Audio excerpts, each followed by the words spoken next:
session from the Digirati L2 series. This is the first session that we are, planning to do it externally. All the sessions that we had before were internally delivered by Brilio. This session is being delivered by one of our learning partners called as StackRoot, and they're helping us with the Digirati L2 session. The topic for today is basically, value discovery through analytics. And we've got three speakers. Before I go into the, introduction to the speakers, I'll hand it over to Anirudh to set the context. Thank you. Good morning and good evening to all. Over to you. Thank you. Good morning and good evening to all. I'm Anirudh from StackRoot.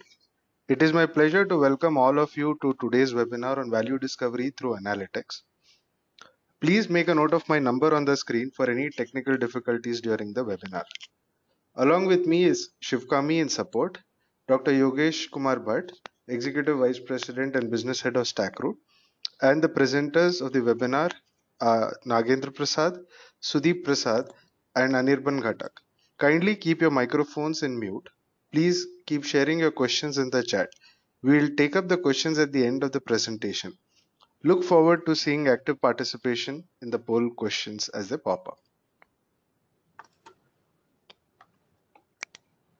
Now I would want to welcome Dr. Yogesh Kumar Bhatt, the Executive Vice President and Business Head of StackRoot, a veteran in the field of education and research. He brings with him 22 years experience in corporate training. He has many product launches to his credit in the areas of IT, data science, and management. Thanks for joining us, Dr. Bhatt. Over to you. Thank you. Thanks, Anirudh. Can you please confirm if I'm audible? Yes, sir, you're audible. Great. So good morning, good evening, wherever you are. Welcome to this webinar, which we are doing from the StackRoot side. I will very quickly introduce StackRoot and the team which will be presenting this topic to you. StackRoot is a venture of NIIT. I'm sure you know about NIIT, which is a pioneer in IT education. StackRoot was founded in 2015 as a venture, initially as an incubation of NIIT, to come up with new and disruptive methods of skilling IT workforce. Please move to the next slide.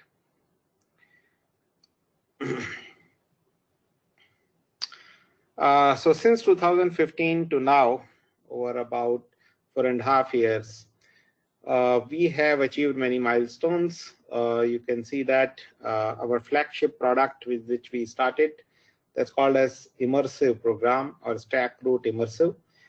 It is a fundamentally different model of education with which we started a program for full stack developers, which was an upcoming role at that time, and today, of course, that's a very a role which most of the large corporates need in large numbers. We have trained in this model about 1,300 people. We later came with a variant for the working professionals, which is a remote virtual model. We have trained more than 4,000 in that model. That's called as StackRoot Remote. We came with a few programs in our digital series for architects, for engineering managers. We have done about 400, 500 in that. And we have an assessment which we call as StackRoot Full Stack Developer Quotient. A couple of thousand people in that. We have worked with marquee names in the industry. Some of them you can see here. Let's move on to the next, please. So what we do today is right from the bottom, you can see we do a stack for the fresh hires. That's where our flagship StackRoot Immersive program fits. We do two versions of that, one for product engineers and second for software engineers. For the developer stack, we have the remote model, which I was talking about. We also do focus programs such as software craftsmanship, developer program, designer programs, technology versatilist program, and so on. Then we have for the mid-career and the senior professionals, we have series for architects, for program managers, for product managers, and finally for technology leaders. On looking on the left-hand side, we cover a variety of programs you can see in the new age technologies, coming up with cybersecurity, IoT, cloud, and of course, data science. That's a topic which we are on there today. Let's move on. I think it is, yeah, okay. So let me first introduce the speakers. We have three speakers who will be with you for the rest of the session. First is Mr. Nagendra Prasad, who's an old colleague and a friend of mine, and a consultant to StackRoot. He has more than 3 decades of experience in companies such as Infosys, Satyam, and IBM. He has authored a book on business analytics, which is published by Wiley. He is on advisory board of Speaktra Incorporated, where they will launch some couple of very innovative products, certainly using a lot of data science in that. And I'm sure you'll benefit by his experience today. He's also very passionate about education, while of course he works with StackRoot. He has worked with many other institutions. For example, is that he has designed a master's in big data curriculum for NEU in San Francisco. Welcome, Nagendra Prasad. We also have Sudeep Prasad. Sudeep used to work for a very long time as a principal architect in Philips. He was instrumental in architecting and delivering the very first release of the Philips data science platform. That platform enables data scientists working in healthcare domain to build predictive models. So he's again a pioneer in this area. Sudeep has worked for a long time in various products, right from conception to utilization. So we are also happy that Sudeep works with StackRoot again as a consultant. Let me introduce the third speaker. Third speaker is Anirban Ghatak. Anirban again has a vast experience in enterprise transformation and analytics. He currently is founder of a robotics edutech startup that's called as Me Robot. He's also instrumental in leading a multi-million UK utilities industry digital transformation program using data lake. He is an expert Azure data scientist, so to say, and focuses on machine learning, big data, and Azure. So welcome, Anirban. Now, before I hand it over to the speakers, I just wanted to set a context as to what to expect today. If you look at data science, I think we need to answer these 3 questions which we have listed here. First question is the basic question, and others build on that. So first of all, we know that data today is generated in huge quantity, that's volume. Variety, that's different type of data, unstructured, structured, media, so on, right? So there's a variety of data, and of course there's a huge velocity of data. So we have 3 V's, 5 V's, etc. And of course, I don't want to spend time on that. But the point is that's a huge amount of data. By all estimates, we are creating data every year what we would not have created in last 1 decade. So it's a huge amount of data. The question is, first of all, are we equipped to manage that data? Even before we can do something about data, are we equipped to manage? Let's just look at the current situation. We know we are in an unfortunate situation caused by this COVID-19 virus.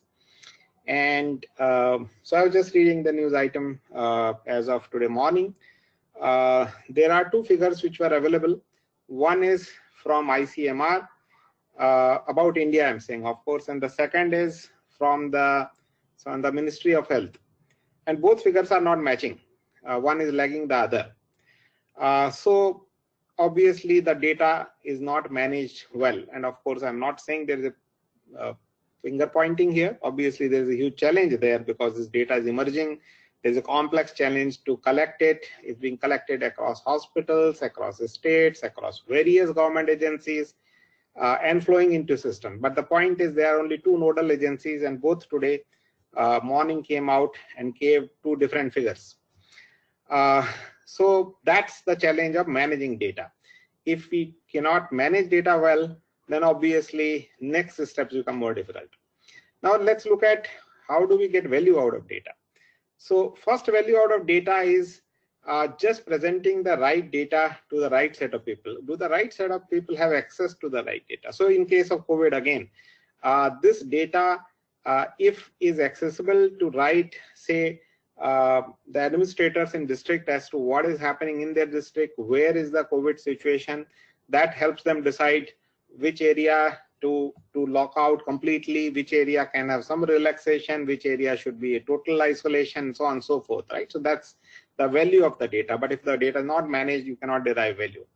The third is there's a huge amount of data, but can we derive right information from that? So that's again continuing the same theme. Can we do a trending? So today, if you see, there are various analysts who are doing the trending as to how India fares. So for example, one very interesting analysis done by one of my old colleagues and friends. They said that there are two types of countries today. One where the impact of the earlier diseases, couple of diseases was quite high. Those countries seem to be having very low incidence on a per capita basis or whatever right basis we select of the COVID virus. Now, is there something in this correlation? So we don't know. We also know in data science, we say that correlation is not equivalent to causation, right? So we know correlation, then we can look at causes. We do not know. But once you have correlation, then the scientists know what to hunt for a cause of, right? So that's how you translate data into information. So we are all data rich today. There's a huge amount of data, but are we translating them to information? If you have that information, then there can be an actionable insight on that. For example, a right kind of policy can be designed saying that, okay, in a country which is impacted, let's say they have already gone through a BCG vaccination, and therefore does it have an impact? Therefore, can we do something different? So that's into today's scenario. I kind of answered this question. I won't take more time of yours. I will quickly say that I will hand over to the speakers, but I will just give a context of what they're going to talk about.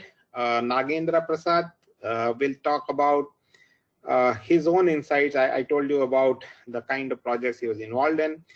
He will throw insights on that project on choosing the right machine learning model for a project which had a very massive business and social impact.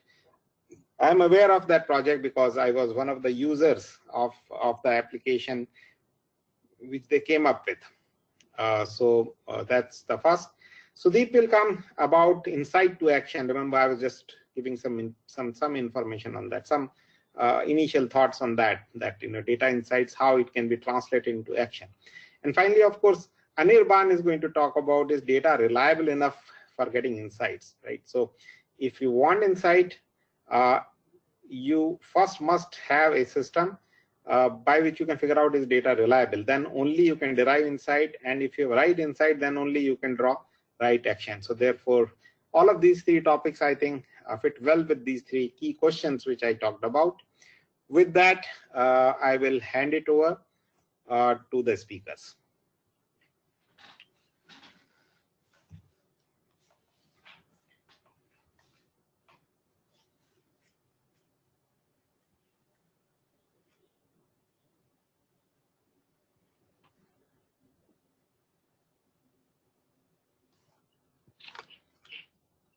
Yeah, I'm just just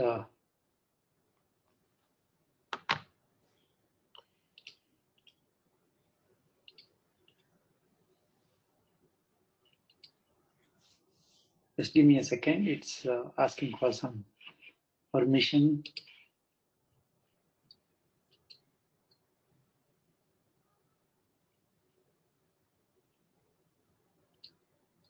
Are you able to see my screen? Yes, sir. Okay, then I'll put it into the full mode.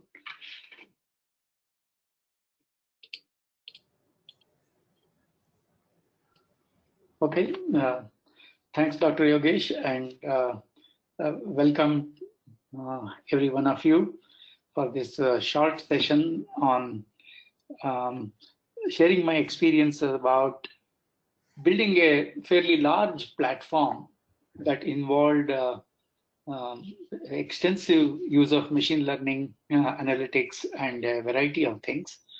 And this became pretty popular. And I'm talking about this as from the perspective of a large product company.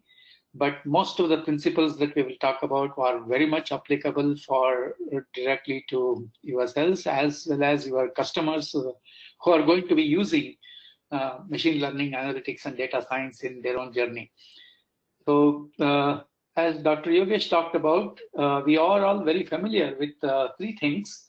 One is for today, any complex system that we are talking about, first there is an architecting part of the system, and then there is the design part of the system, and then the development part of the system broadly that we can really look at it. And of course, operations, you can call it as development and operations because we are in the DevSecOps world. So I'm talking more about the highest level, which is architecting a solution, which has got a very strong connection to the business. So this is the best example that I could talk about is like putting the ladder against the right wall before you start climbing. So that's the paradigm I'm going to be talking about today in the next few minutes. Now, the purpose of today's thing is all about only three things: the context of the webinar, and of course, I'll talk about how we started an important process called value discovery process. We do not have a very formal method for business analysis because we already have systems which are generating tons of data. Now, those methods of business analysis were used to build new systems, whereas in data science or machine learning or artificial intelligence today, we are really going to be using data which is already generated by many, many systems around the world.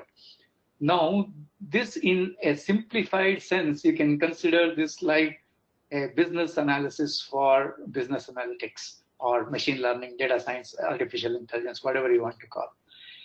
So this is purely experience sharing session, and I will talk about the complex processes we went through and really internally created a value discovery process which helped to build a powerful platform as we went, which used extensively machine learning.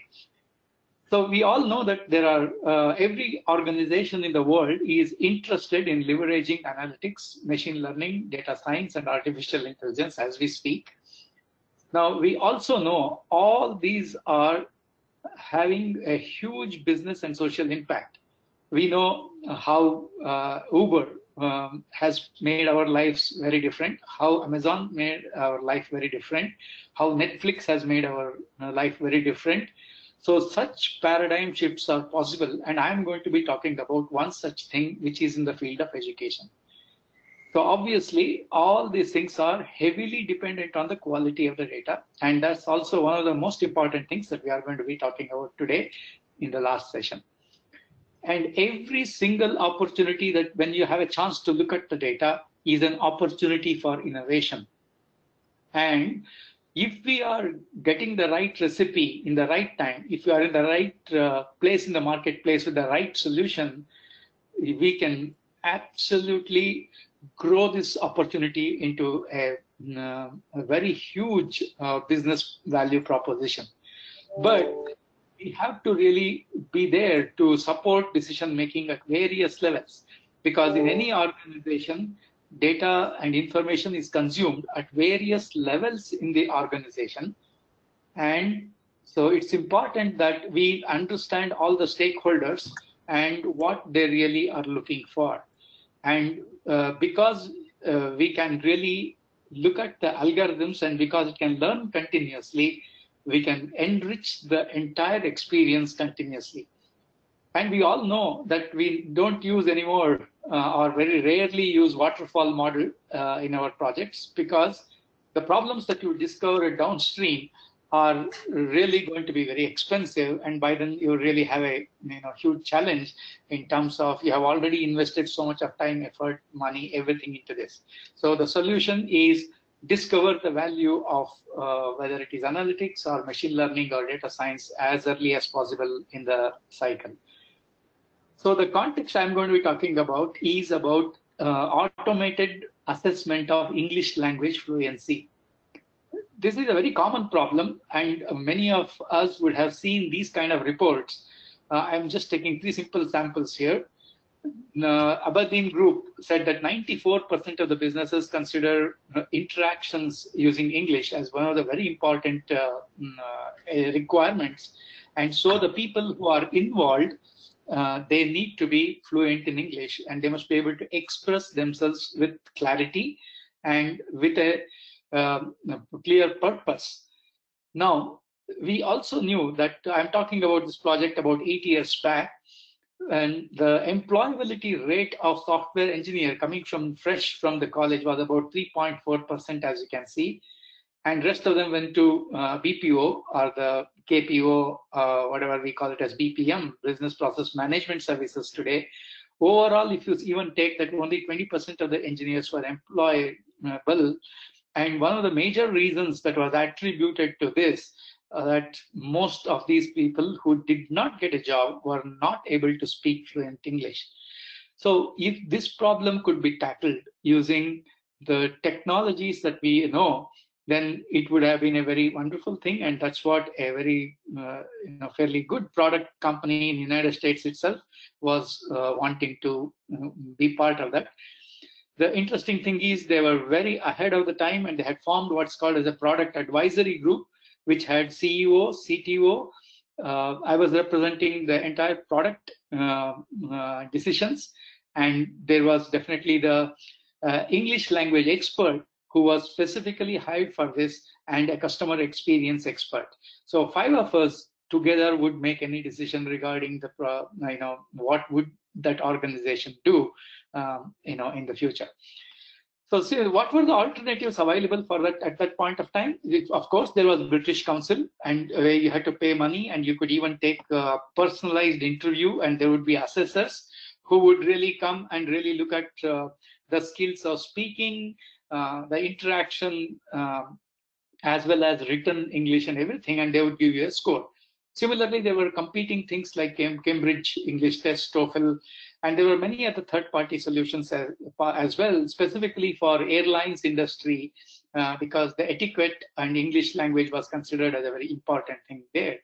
And similarly, Harvard University also had published a report at that time indicating that some of the professional services, including IT, ITES, they needed very, very high level of fluency in English. So that was the time when all these things were coming in. What were the limitations that we were finding at that time was the bias. If the same individual took the test once from British Council, one from TOEFL, and other third party, they got different results. There was no standard scale to calibrate. And of course, it was expensive because every time somebody had to pay. If the same individual repeatedly took the same test, he got different scores as well. So obviously, there was not much of consistency. And there were multiple standards, as we really see that TOEFL used something else. And fortunately, in Europe, some good standards were coming up. And this was impossible to scale. And you had to wait for a long time in order to get your turn to get assessed. And if somebody said, okay, I have a team of 500 people, can you give me an index about an aggregated score of what is the average or a combined score of English language fluency for my team? Or slice it by customer, or slice it by geography, or slice it by mother tongue. It was impossible. So at that point of time, we entered into this business and really did something very interesting. Some of the major challenges that were there was, this is all about voice or audio analytics. Many people had not attempted at that time. So The most important thing was, of course, it is multimedia and it required very high fidelity. Even when a machine says that, you please pronounce these following words, it has to be perfectly, clearly audible. Similarly, when a person responds, you also need to have very clear fidelity. So this was an important challenge because over the internet, this must be guaranteed across the world. Of course, many companies are going to use this, so we needed multi-tenancy, and of course, the cloud was the destination. And the test results had to be managed confidentially, and data privacy of one organization or other was extraordinarily important. So we had information security as one of the critical agenda. And we all know in colleges and many other places, there can be fraud associated with this. Somebody else may take the test on behalf of a given candidate, and somebody else may appear for the interview. So how do you detect all these things, including all these things were absolutely mandatory. And when we looked at the instrument required for interaction, somebody suggested a Shure microphone, which will cost you about $2,000, and everybody cannot be buying that equipment. So it was an impossible proposition. So we had to look at how do we get high fidelity on a smartphone, and that too anytime, anywhere, any device testing ability, whether it is iPhone or Android phone or whatever may be the situation.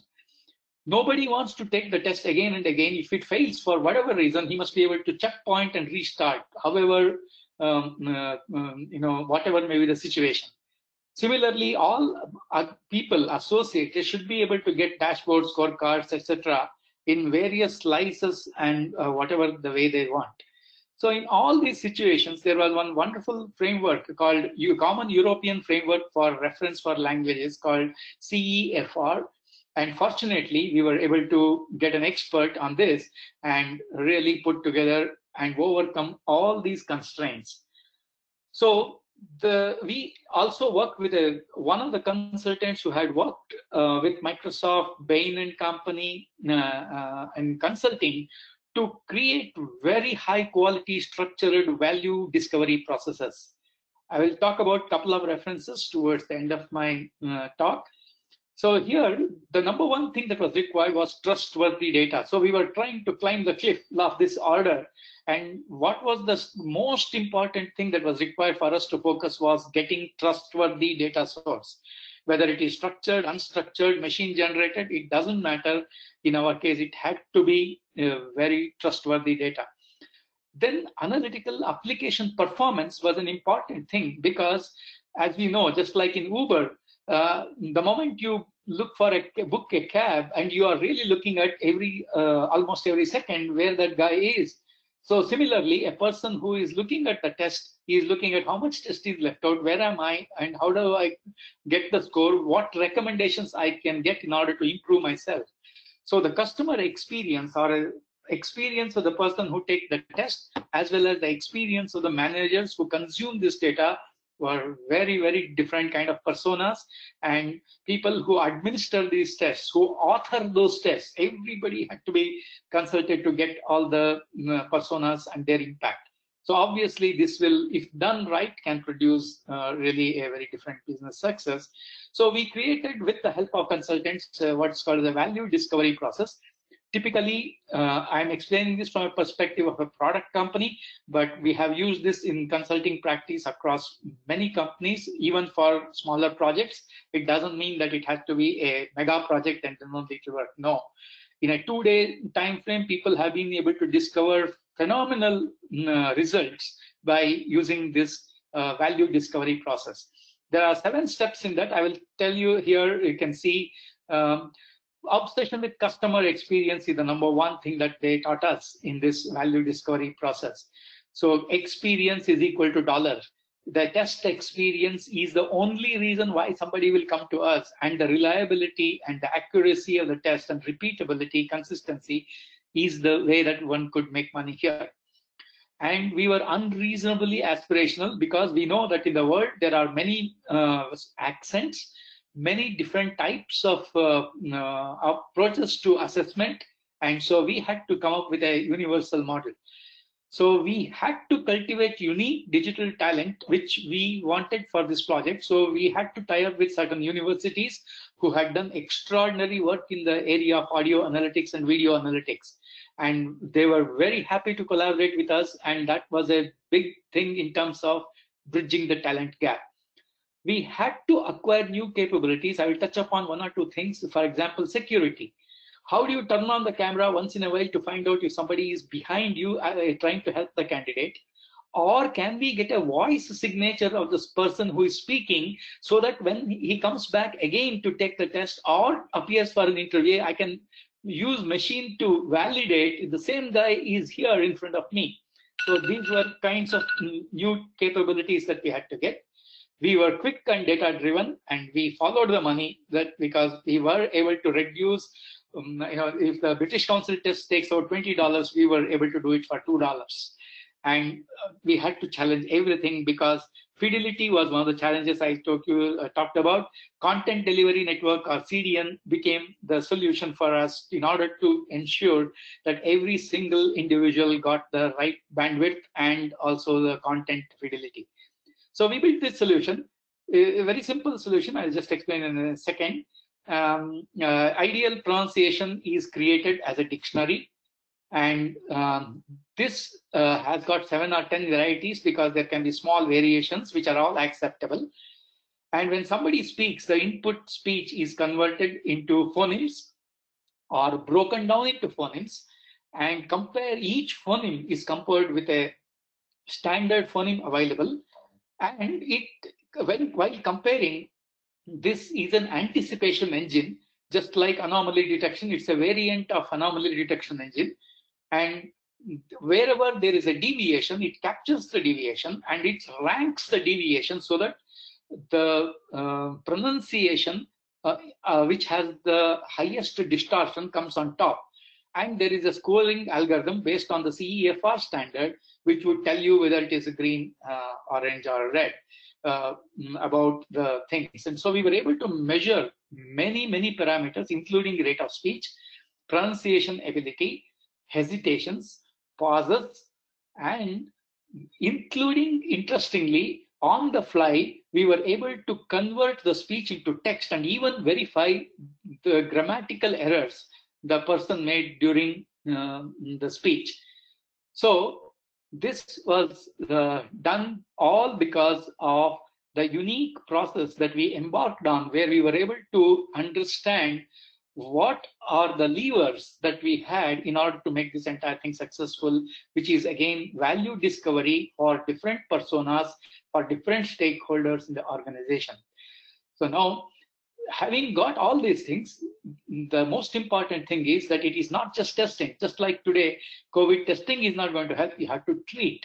Similarly, the action associated with this is how do you leverage the analytical output for a manager, for the whole company, or for the whole group of people, for people with similar mother tongue accents, or people with similar grammar correction requirements. So all the slicing, dicing on the result, we were able to use, and starting from get the entire English fluency dashboards.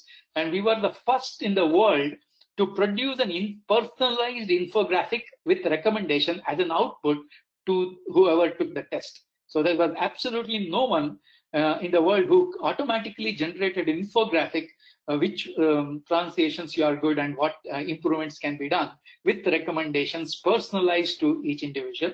So this is the part of the action. So now I would like to hand over to my colleague Sudeep Prasad, who will talk about this. Before that, I just want to say two things.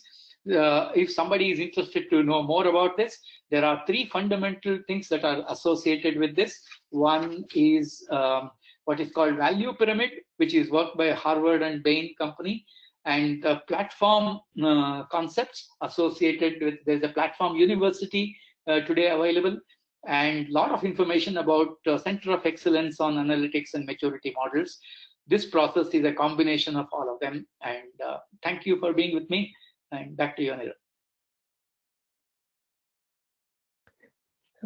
Thank you, sir. It was a great insight into a very innovative concept. and very much needed as well.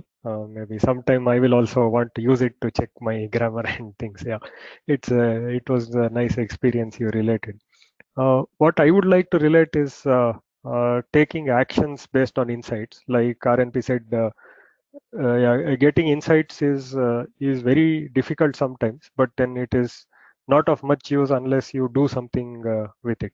So I'll take you through one of my personal experiences. It's in the domain of healthcare, but it doesn't directly have to do with health. It is more to do with the healthcare equipment. So the problem is to uh, yeah, it's basically to get actionable insights based on the uh, health of the equipment. So when you have equipment, healthcare equipment out in the field, some of these equipments are very inexpensive, so they can be easily replaced when something goes wrong, like a stethoscope, for example. Some of them are very expensive, like CT machines, MRI machines, where you cannot take out the machine and put a new one. You have to replace it in place. Some are in between, like an X-ray machine, which can be very bulky, and within that, like 70% of the cost goes into X-ray tube.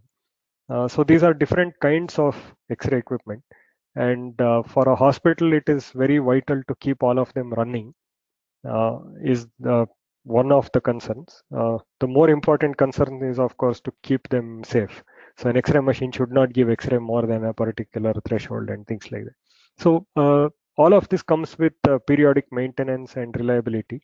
So as the slide says here, we will look at physics-based knowledge and database knowledge. Firstly, we'll look at the physics-based. The context I'm taking here is reliability of an electronics part. You can think of it as going into any healthcare equipment. It's just an electronic part like a PC with custom PCI bus cards. What we plot over here is failures. So there was some investigation needed in terms of how frequently are these parts failing. What I have here is a very simple chart. The y-axis has number of failures and the x-axis has time. So you can see a few failures when the part is young. You can call it as infant mortality or defect on arrival. These have different names. Somewhat predictable in electronic equipment. What is not usual is this cluster of failures around 1 year lifetime from the time the equipment is operational. That is not normal. So let's take a look at how the journey was from here till we had a fix for the issue. So we start with the descriptive, saying what is going on. So you know what is going on now because of this visual, that there are unusual failures after 1 year of the lifetime. So with this, this visual was a little hard to get because the data is spread all over the world, installations are spread all over the world. And then what we got to know is there is a particular PC which has a defect on arrival and 1 year failures. And what we want to know is 1 year failure. So this whole thing put together makes a description of what's going on. There were many correlations we made. This was one particular correlation. When we showed this to a reliability expert, he said there are many reasons why this could happen. One of the reasons is something called a dry solder, which means one of the PCBs, mostly a custom PCB because the rest of the stuff was well established, which was mounted on the PCI bus, has a manufacturing issue, because of which after certain number of operation cycles or duration, it develops what is commonly called as a loose contact, because the solder is not completely establishing the contact between the parts. So I'm short circuiting a lot of detail over here to get from just the fact that too many failures are happening or more than normal number of failures are happening to the fact that it is a dry solder. Took a lot of digging around, first to make a correlation in time. Second is to show it to as many people as possible. And then an expert basically in the physics saying that this could happen because of this problem. And then we go back to the supplier and ask them to check if there was indeed a problem in the manufacturing. So this cycle brought many experts together, and yeah, at the organization level, we had to get a buy-in so that whatever they recommend will be used by the executive committee. After that, so by this time we know what is the problem and why is it happening. Then from the diagnostic, we go into the prescriptive. So now we know why it is happening. We have to say, what do we do about it? Obviously, we already notified the supplier saying fix the problem. The good parts we have to keep spares, because as soon as something fails in the field, we have to replace it with minimum downtime. And then we have to make a decision whether to proactively replace. That means go to every hospital and start replacing even though it has not yet gone bad, or to do something called recall, which in the medical industry means that we tell the doctors, don't use the system till we get there. Because unlike a car, you cannot take X-ray equipment back to the manufacturer. Manufacturer has to go to the hospital. But anyway, in this case, a failing X-ray machine is not a harmful thing, because usually X-ray machines are available, if not in this hospital, in a neighboring one. And very rarely it is used in a very life-critical sense. So generally, X-ray equipment is not considered a safety issue. Of course, the hospital loses income, so we have to replace as soon as possible. And they get very angry if we say we don't have spares. So proactively, we stock spares. That we are getting ready to do something about it. But then we also need to know the predictive. So when would somebody need the replacement? So we have to track the batch which went with the defective component, map the customers by sale date. So if they have not had a defect as soon as they bought it, they may not have a defect for some time to come. At least the probability is less. If they are very close to this 1 year thing, then they might be having issues, or it's likely. So for that, we needed a lot of customer data, and along with when they purchased it, to be able to make the predictive um, um, projection of a failure. And once again, to get this customer data, it's you have to go to a lot of key markets. So like Asia is a key market and Europe is a key market. And from there, we have to get the data out. Always with even company internal data, it is you have to build the trust for people to share it. Otherwise, a particular country or key market is not very willing to share the data unless they know that they are going to be helped by sharing the data. So a lot of buy-in had to be made over there to get that data, and the lead time to get them to some result had to be very short. Then on the left top, you see that we have sometime replace it. Obviously, when something goes bad, we have stock, so we replace it soon. Or else these equipment frequently need periodic checks to make sure that the X-ray is not exceeding the limit and things like that. So when we do our next visit for routine maintenance, we could replace the part proactively. And then maybe for hospitals that are very close to failure, we could notify that yeah, if the machine starts behaving funny, then don't restart or try to do some things yourself. Just call us immediately, we'll come there. Okay, so to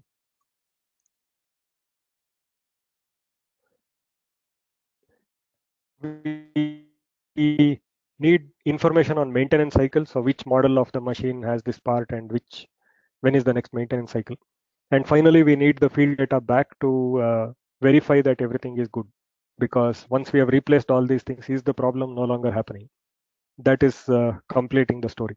So you can see a lot of data is coming together. So data from field, data from key markets, data from the manufacturing and supply chain, and also data from an expert who says that this correlation can be made.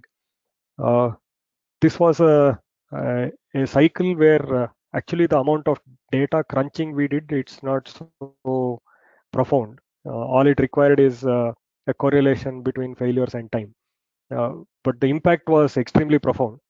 for a customer who sees that you care so much that you proactively go and replace a defective part or even inform them about it, you can be sure that next time he wants to buy some equipment, he will come to you. Because that is what the unplanned downtime is very hard for the hospital, because as a patient you get it, right? So if you go there and something is not there, and you have to come back the next day, nobody likes to go to a hospital 2 times. So you're not likely to go back to that hospital again. So that's the chain we had to address over here. And this kind of activity builds tremendous customer loyalty. And you will see most of the manufacturers are having some or the other variant of this thing. Okay, so it was quite a intense journey for us. And if any of you have questions, don't wait till the end, because you might not remember it. Feel free to type it in the chat window, and I'll keep looking at the chat window to answer questions. I'll go ahead, but I'll come back here if any of you have a question. In summary, for going from the data to actions, we had to have a clear story, preferably as a visual. Show it to experts who can, when they are sure about the data source, they apply themselves to get some insights. We needed cooperation from a lot of stakeholders to give us data first, and then to be able to act on our data to keep spares. Keeping spares is inventory cost, and whether that economics will pay off in terms of customer trust and retention. So these are all things which we had to put together to ensure that inferences coming out of data get translated to actions. So a question comes now, what if there is no expert? There are many things going wrong in the world, and yeah, many of them don't have an expert to come and tell you this is because of a dry solder. And what do we do in that case? So here's another part. I'm sorry if the resolution is a bit shaky. It's basically an inside of an X-ray tube. I will not go into X-ray physics, but it's enough to know that there is something called a filament in there. It's a vacuum tube with a filament, almost exactly identical to our incandescent lamps, the old bulbs which had the filament inside. You can just say it's the same thing. And the task, of course, is to detect if this filament is going to fail soon. So the filament is the only wearing out part of the X-ray tube, and saying that it will fail in the next month is very valuable, because X-ray tubes are expensive. We don't want to stock too many of them. At the same time, when it fails, the entire equipment is useless. So we don't want to wait for imports, customs, and everything to come in. Once again, a stakeholder map spanning from supply chain to manufacturing to key markets to business executives. And the problem is, how do we predict that the filament is going to fail? You know, there are no experts here. If you buy an incandescent lamp, you remember the bulbs, many of you might still have them. There are bulbs which blew in 2 years, and there are still some which I have not replaced with CFL, because it's even after 20 years, nothing has happened to it. The ones which I don't use that much. So how do we address this problem? We can't say that it's not a solvable problem, because competition is still able to somehow advertise at least that they are able to predict the filament failure. So in general, for these wearing out parts, there are two approaches. Both can be done simultaneously.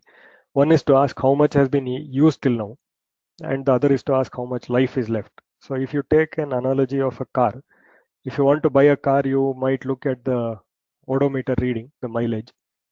This one has way gone past any limit. So you might decide not to buy this car because it has been used too much. Even if a car has been used little, but you see a lot of wear and tear on the tire, especially uneven wear and tear, then you know that either it's a very rough driver or axle which has gone bad. You can even see a dent over there. So it's like you can judge by wear and tear how much life is left in the car, and using that you can basically either predict how much maintenance you'll get or simply decide not to buy the car. So in any of these, you cannot say that the car will last for some 1 year, 5 years, 10 years with decent maintenance. Similarly, you cannot say for sure that the filament will fail in the next something. So it's not only probabilistic, it's also can't say that it is like 1 year or there is no even milestone like that. There are tubes which have run for like 14 years. There are also tubes which have failed in 2 years. So what do you do in this situation? Is the data useless? Because we don't seem to find any correlation with any cause and effect. Okay, so let's now shift our vision to another place where such measures are used.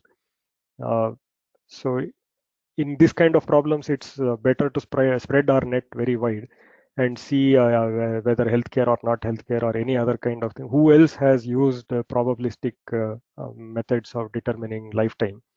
One of the domains where it has been used is data centers, where they have a problem of hard disks failing. Yeah, among all the parts in the PC, the power supply and the hard disks are two vulnerable parts. So the hard disk, so this is a spinning hard disk, even an SSD hard disk.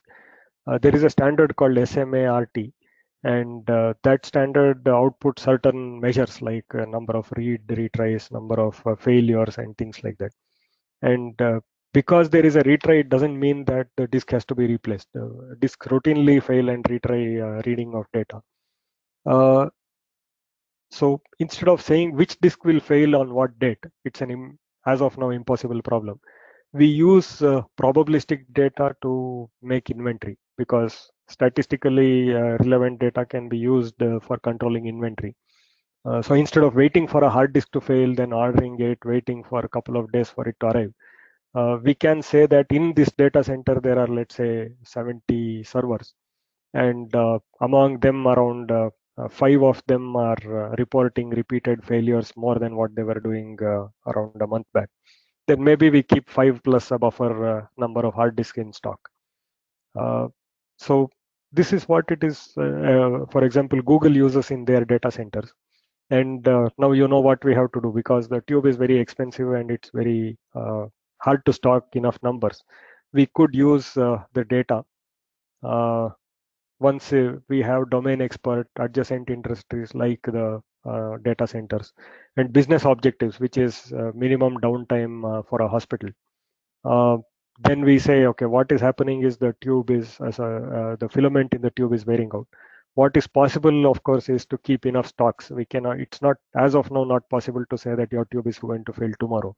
But we can say in India there are 700 of these tubes, and out of them around maybe 100 or 150 are likely to fail this year. So quarter by quarter we can keep replenishing stocks over there. But really, to do that, we need buy-in from executives who will pay for inventory. We need regulations to be there, because an X-ray tube storage and getting data from hospitals and things like that, they have a lot of regulations around them. And the systems which can say when was the tube delivered, how much current has been passed to the tube, and then what is the wear out of the filament. These are the kind of things that need to come together. So you see a lot of stakeholders and data have to come together. And finally, for recommending actions, we have to make it comprehensible. That means an executive has to be able to easily comprehend what is going on, so that we have confidence from people who have to put their resources behind this action, and the people in the hospital who will be benefited from this. So this was what I wanted to convey. Next, I would hand over to Anirban to continue with data lakes, which are basically very good for putting diverse data together. And you saw how important it is to put diverse, often unrelated data together to get buy-in, predict, and get expert advice. Anirban, over to you.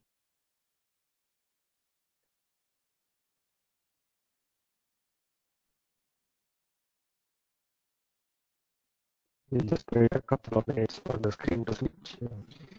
Thank you, Sudeep. It was really insightful. So just share my slides.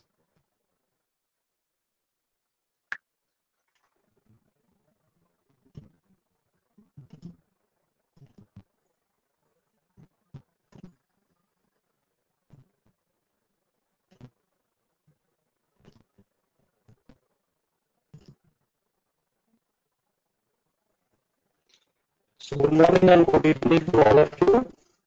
My name is Anirban, and thank you, Sudeep, for that wonderful insight. And I'll be talking on data lake and data lake, connecting the story and taking to data reliability. That you do have your data in your enterprise for your customers, but is the data trustworthy, is the data reliable?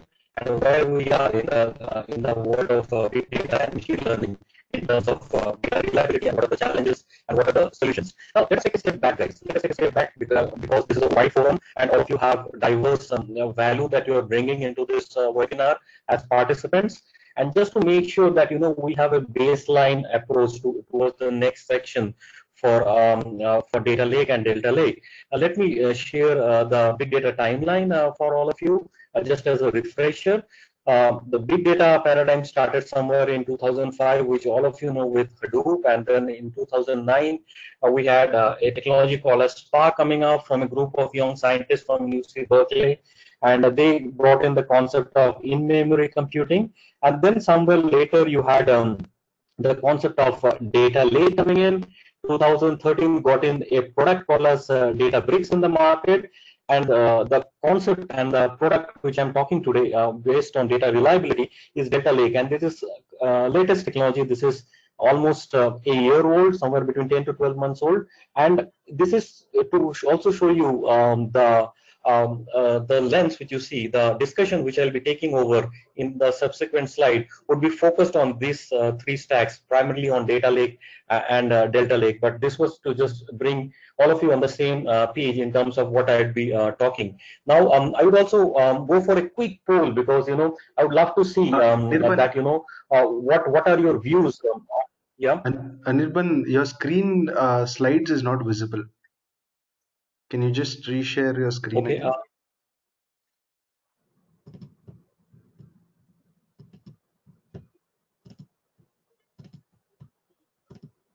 Was the previous slide visible? No. Both the slides, previous slides were not visible, Anirban. Okay. So this is what I was talking. Sorry, this is clear now, right, Anirudh? It's visible, yes. Sorry for that. So this is what I was talking about. I'll not repeat myself, but the crux of this slide is that just to give you an overview of the major advancements we have had in big data in the last 10 and 15 years. And the crux of my discussion would be the last three blocks, starting from data lakes and the delta lake, which is a technology which is 10 to 12 months old. And I'm sure you are either doing in-flight projects on that in your organization or have sales and technology proposals coming inbound from customers. So let's try to make this insightful through a poll question. So you would be seeing a poll questions coming to you, and that would give me some information. How do I package the next 10-15 minutes for you, because this is a very wide topic. So spare those 1 or 2 seconds and answer the poll question. We'll pop up the results also. So I'll stop for 5 or 7 seconds to give you the opportunity to poll on that question. It asks you a simple yes, no, maybe kind of a question on data lake.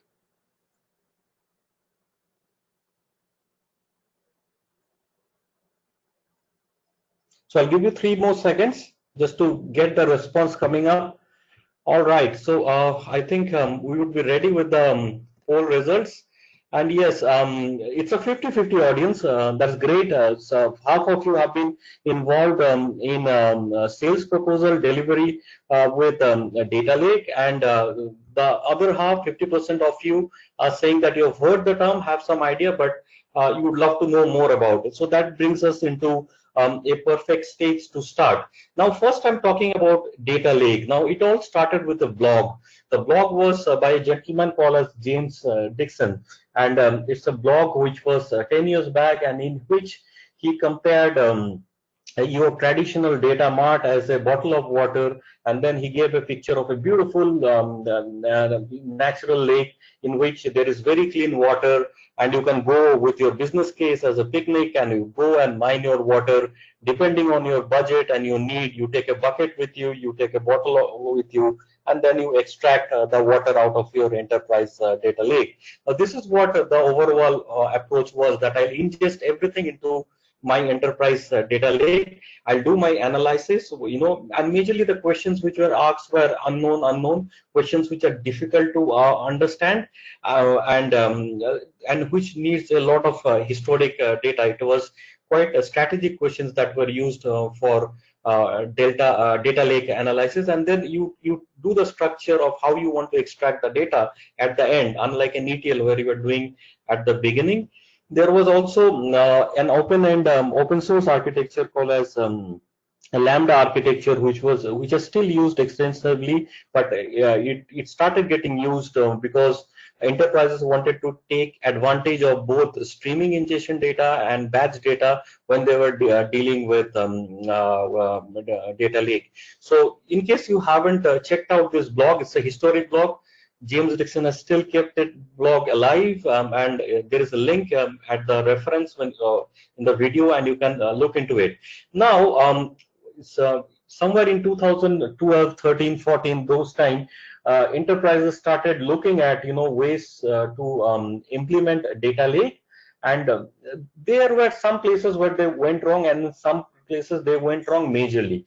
And the aspects where enterprises went wrong were both at the management side of it and the technology side of it. But since this is a technical webinar, I'll quickly talk about one or two management issues, because there might be program managers and sales folks in this call. So in terms of managing a data lake initiative, the one mistake which I have seen recurringly happening is that enterprises initially term this as projects with a with a project manager with a single scope and a single budget. Ideally, data lake initiatives are supposed to be handled as a program, because it's essentially an enterprise transformation and not a project. The other thing which system integrators went on the wrong foot historically with data lake projects was not having an enterprise change management into it, which meant that the IS team, as you can see this gentleman trying to play chess with themselves, the IT team or the IS team of an enterprise were very bang on, like saying that, okay, let's go and do this data lake, and they did and implemented a working data lake. But then there was no buy-in. Maybe the HR didn't come in, maybe the supply chain guys didn't come in, and eventually it turned up into either a data swamp or a data silos, where the water is not definitely the picnic water, which was the initial enterprise vision. It was the stale water, not fit for consumption. So these were the things that happened on the management side of it. From the technology side of it, as I said, the architects who are implementing Lambda architecture, they did initially a wonderful job of segregating the data both from the speed layer and also from the batch layer, like saying that the high velocity data I'll be using it for stream analytics, whereas the batch data I'll segregate it and use it for maybe AI ML kind of initiative. But in terms of architecture, lot of things went wrong in such an initiative, and there was a lot of re-engineering that has to be done. Example that how do you in such an architecture, how do you come back and handle modifications or data changes due to initiatives which are legal in nature, like GDPR? How do you take care of change in business logic? Example, in the utility sector or in the banking sector, you had certain kind of mathematical formulas that were churning some values using a formula. Your formula actually has changed. So there are change requests which were coming in. Then architect went around and saying that, okay, we'll do a workaround, we'll do repartition of the data, we'll partition our data on a day wise, and I'll find out which day this data is changing. I'll go and re-engineer it. I'll incorporate, validation at a coding level to make sure my validations are correct, so that bad data do not come into my architecture. And the whole BAU, which is the production support aspect of such an architecture, was a challenge. I am not saying that it didn't work. It was working, but it was and it is still a painful process in terms of doing the overall governance and the data lifecycle management over such a big data projects, because both enterprise from the business side and also from the IS/IT side, they were still learning this technology. Now enter Delta Lake, and it was introduced and is part of the Apache Spark ecosystem and is open source. It came out in 2019, and as you can see that it tries to make an open source storage layer on top of your traditional raw data lake, which you can see at the bottom of your screen. And then the good thing is that it is supported both by Azure and AWS. And Brillo is a partner in the cloud segment, and both AWS and Azure supports this Delta Lake initiative. It is open source and it is released with Apache Spark API, and then it gives you an unified data service, in which they have now combined both streaming and batch data, and so that they can give the data scientist and the data engineer who are working on strategic data science models to give a workspace where the data quality is pure and is of better quality than it was on the traditional raw data lake. Now this is how it has helped. Now if you see in this diagram, as you move to the right of the data lake, the quality improves. So Delta Lakes gives you an architecture over traditional existing data lake, which you can see it can be built on Azure Data Lake Storage, Amazon S3, SDFS. But now you have a top add-on layer which supports both your streaming and your batch incoming data, and they have segregated into 3 landing zones. The bronze zone, in which they will ingest all data for their OLTP kind of operations, which are your operational data. Then they will have a silver layer, which is a stage filtered and it's used for staging of the data. And finally, the OLAP layer, which is the gold standard of data, which your end business will use for their data science project, to be sure that their data is of the purest quality. As you can see, as you move from left to right, your data quality increases. And all these validations, all these aspects which you see are inbuilt with Delta Lake, and it is supported with your current Apache Spark version. So if you are implementing a data lake, or your customer already has data lake with Apache Spark version 2.4.2 and onwards, you can easily incorporate Delta Lake into it. From a developer API perspective, as you can see at the bottom, there is only one change, which is in terms of the API, changing it from the ParQ to Delta, and it can be reversed as well. And then it gives you a lot of advantage in terms of handling ACID transaction, time traveling, which is the data versioning. It's open format, and there is a lot of schema enforcement also which you can do, and you need not do those physical validations which you were earlier doing in the previous raw data lake model. There are no labs in it. There's an upcoming session which Anirudh will talk in, which on 30th, where I'll be showing some labs in a different webinar. But here are some code snippets on how it actually looks at a source code level. As you can see, here is time version, which means this particular data set has 10 version. Now, using such simple one-line code, the developer can start working on version 8 or can see the version 9. So it gives you a one-shot snapshot of the version and the changes that has happened over the data right on top of your data lake. Okay, you can also merge data in the table using a single command, which was earlier not so much easily possible using traditional data frames. Okay, you can also update the format using simple lines of code. And this is the beauty of unified batch and streaming. As you can see, within the interface, within the code, you can see your real-time streaming data as well as batch data coming in, and the developer can actually can play the stop and pause button to stop the data incoming as a stream, and also to start incoming stream of the data. To conclude, the challenges which were initially presented from data lake, especially with aspects to data quality, data reliability, data governance, and data lifecycle management, most of them are mitigated, if not totally avoided, using Delta Lake, and it is saving the day. And especially with respect to rollbacks in terms of time traversal, incrementally read a very large petabyte size of the database table with a good throughput, ability to handle downstream processing. All this kind of challenges which needed a lot of work around using traditional data lake is now mitigated with Delta Lake. And I would also leave you with some reference frame, which is at the end. And I would also like to say that, Databricks, which as a product and as well as a technology, supports it seamlessly. So there are notebooks to start, and there is also a Databricks webinar from StackRoot from my side, in case you want to know more about Databricks, because essentially I did not talk about that product. But in case you want to go and you have a look at Databricks, I would invite all of you to look at that StackRoot webinar, and I've left the link. So that concludes. I invite all of you for the Q&A section if you had any questions for me to ask. And now I'll hand over to Anirudh for the rest of the proceeding. Anirudh, over to you.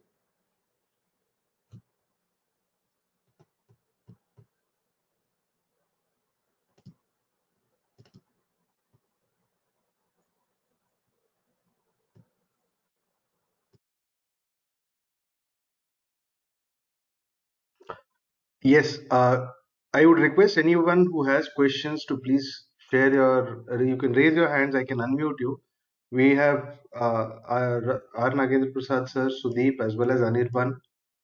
They would definitely answer any questions you would have.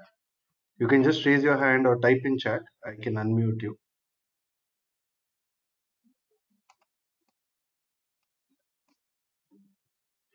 I'll wait for 10 more seconds.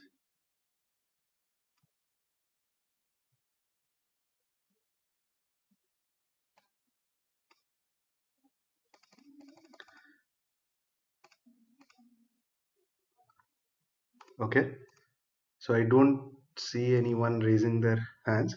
So let's proceed further. So we have two upcoming webinars. So one which is as Anirban mentioned, promising calmer waters, common mistakes made with raw data lakes, Delta Lake to the rescue, which is scheduled on 30th of April. The registration links will be available in your chat. It will be you can just check your chat window for the registration links, as well as any other details. You can click on those links and then it will be available. The second one is site reliability engineering, becoming resilient to turbulent IT workloads with SRE. This is scheduled on 23rd April. It will be from 3 to 4. Both the webinars are there. We look forward to participation from you. Then I would also want to share the feedback form with you. Please, your feedback is valuable to us. Please share your feedback as soon as possible.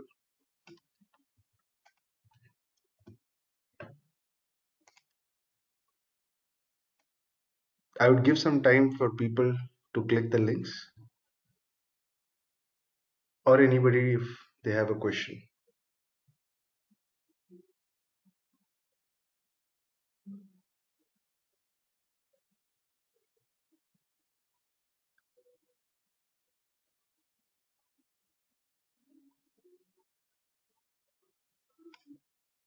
Okay, guys. Thank you. Thank you for being a part of this webinar.